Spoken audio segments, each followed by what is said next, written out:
Pernah dengar ini? Silaturahim? Ya. Ketersambungan rasa kasih yang dalam. Sehingga walaupun terpisahkan tempat dan keadaan, ia masih bisa merasakan itu dengan memberikan satu rasa yang dalam.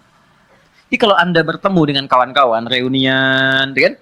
Ketemu, saling tatap, ngobrol, itu belum silaturahim secara makna. Belum. Karena orangnya ada di hadapan kita, kita sapa. Tapi kalau Anda meninggalkan tempat ini, kemudian ingat kepada kawan kita, terus kita WA, malam-malam kita ingatkan, akhi, maafkan kalau saya ada salah ya, mudah-mudahan Allah pertemukan kembali kita sampai jannah, malam tahajud ya. Itu namanya silaturahim. Sila, terikat walaupun ruangnya sudah berbeda. Waktunya mungkin tidak sama. Teman ke Amerika, dia ke Kanada, 12 jam bedanya dengan kita. Tapi kita masih bisa WA dia. Itulah silah. Hubungan yang menyambungkan kita dengan Allah sehingga terkoneksi dalam setiap keadaan dimanapun berada, itu adalah sholat. Kenapa sholat disebut dengan sholat? Ya, padahal sholat kan namanya doa kan? Ya kan? Tapi kenapa disebut dengan kalimat sholat? Untuk memberikan kesan ibadah ini melatih kita supaya terkoneksi dengan Allah secara erat dan kuat sehingga di setiap keadaan kita tersambung dengan Allah. Oke, teman-teman yang laki-laki nih. Anda punya koneksi dengan orang yang punya kedudukan. Gampang nggak pekerjaannya? Gampang.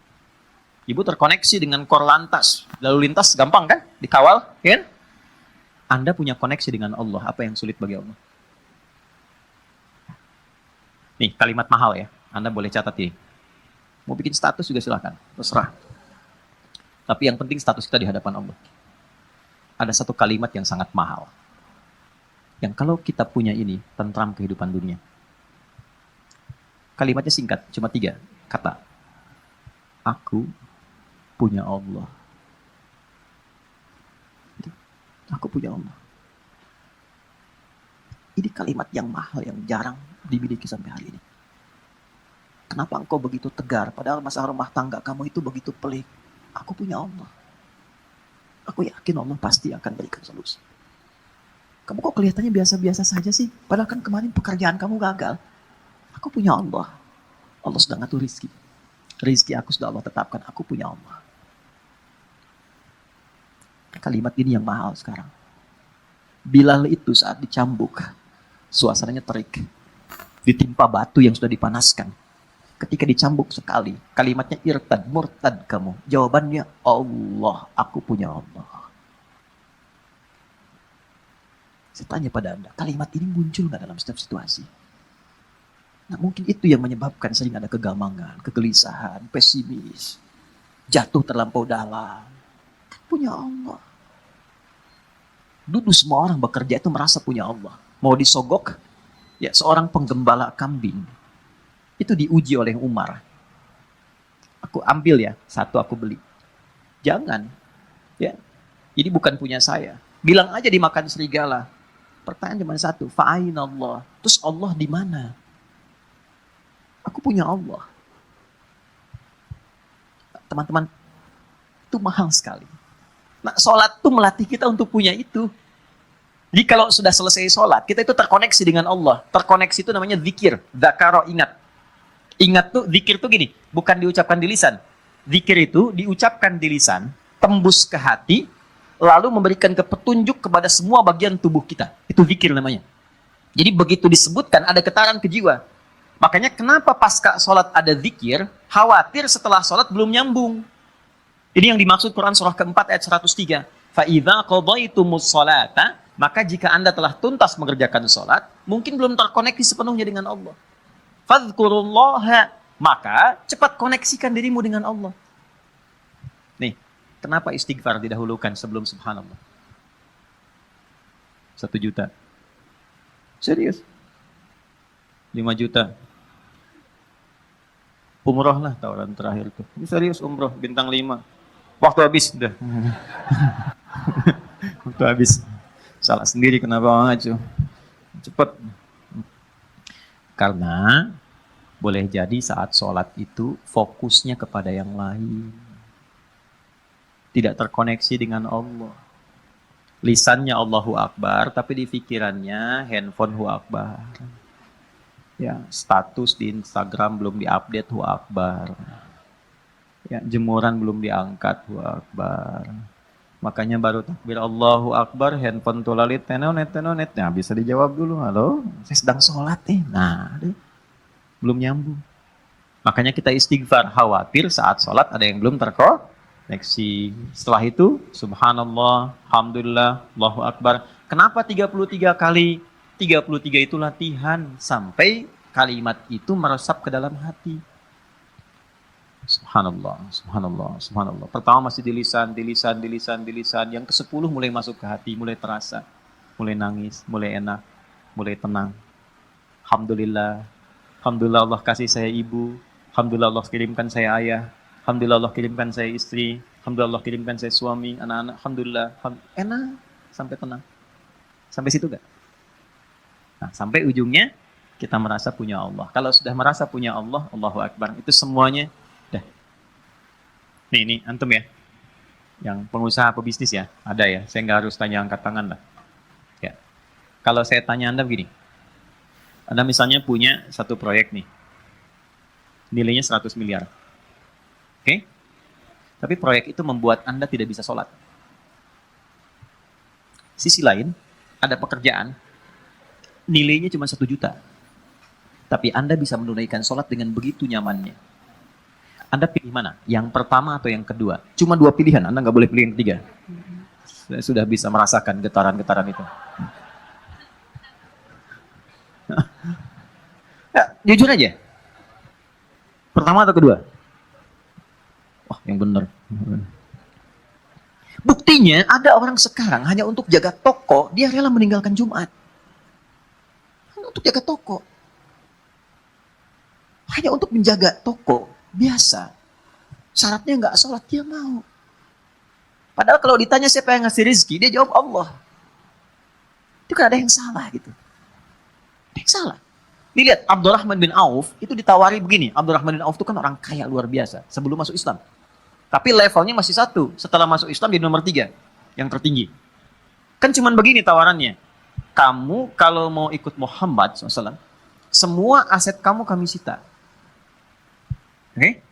Silahkan ikut. Dan gak boleh bawa apapun. Cuma baju yang melekat di badan.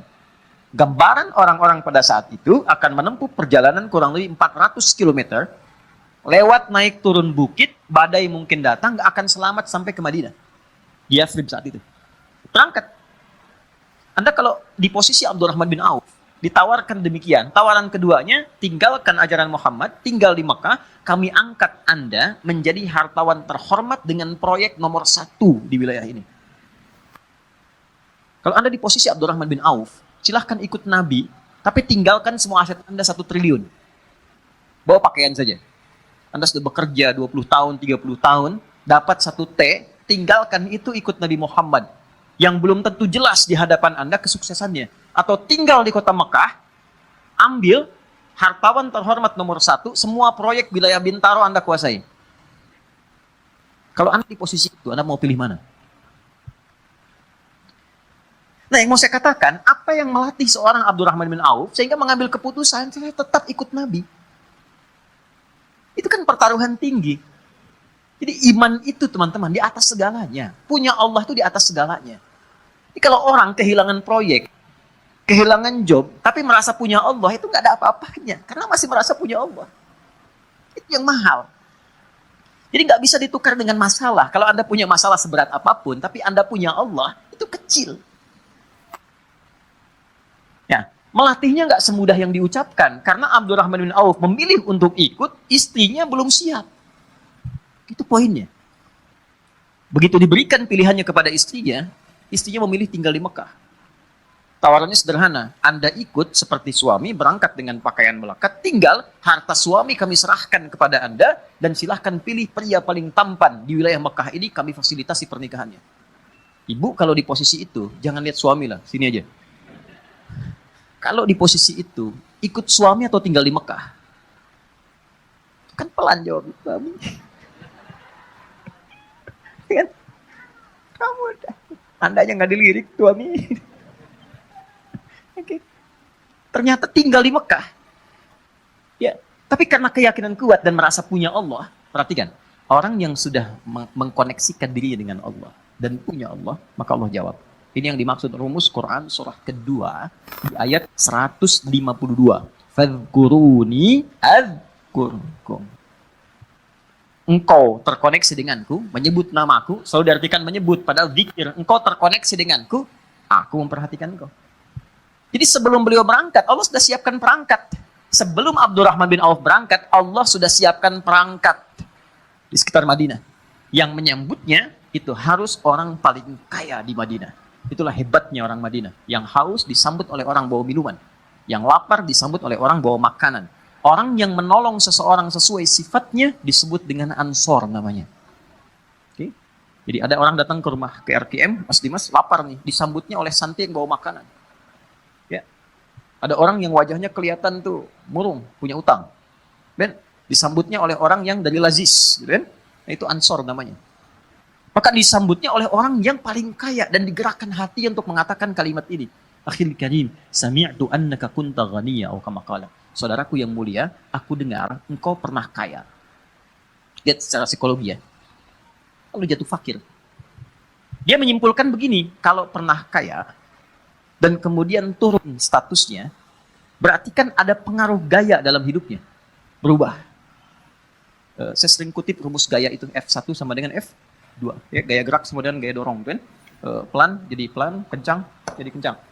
Kalau naik mobilnya angkot, kan turunnya juga menunduk, terus sedekah kan. Kalau mobilnya lebih bagus kan langsung begini, kadang-kadang nggak bisa buka pintu ya. Ya kan? F1 sama dengan F2. Tapi kan ada hukum Pascal di dalamnya. F berbanding lurus dengan P. Gaya berbanding lurus dengan tekanan. Semakin banyak gaya, semakin tertekan hidupnya. Oke? Saat punya sesuatu, gayanya kebanyakan. Gayanya banyak. Begitu sesuatu itu hilang, gaya nggak tertahankan. Akhirnya flexing demi gaya.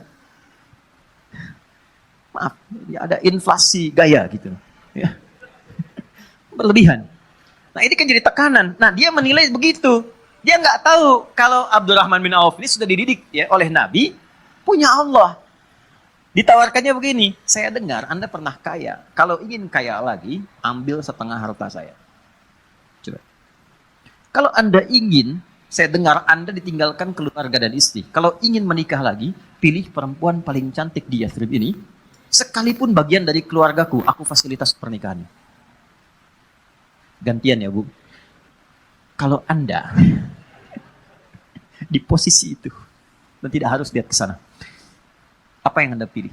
Diterima atau tidak ditolak sama sekali? Saya sudah tahu wajahnya, nih percuma saya tawari.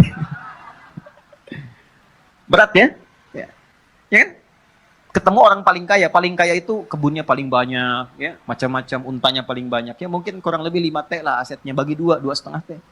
Tawaran pertama, di kesempatan pertama, ditawarkan 2, dijawab 2. Au kama qala jazakallahu khaira, arini ainal aswaq. Terima kasih, semoga Allah berikan pahala atas tawaran kebaikan Anda. Cukup tunjukkan padaku di mana pusat bisnisnya. Tuh. Beliau bukan anti untuk dapat materi atau menolak kebaikan, bukan. Ingin menunjukkan saya punya Allah dan saya akan buktikan rasa memiliki saya dan rasa punya Allah itu melebihi atas apa yang Anda tawarkan. Cuma butuh waktu 1 tahun sampai 2 tahun jadi orang paling kaya di kota Madinah itu.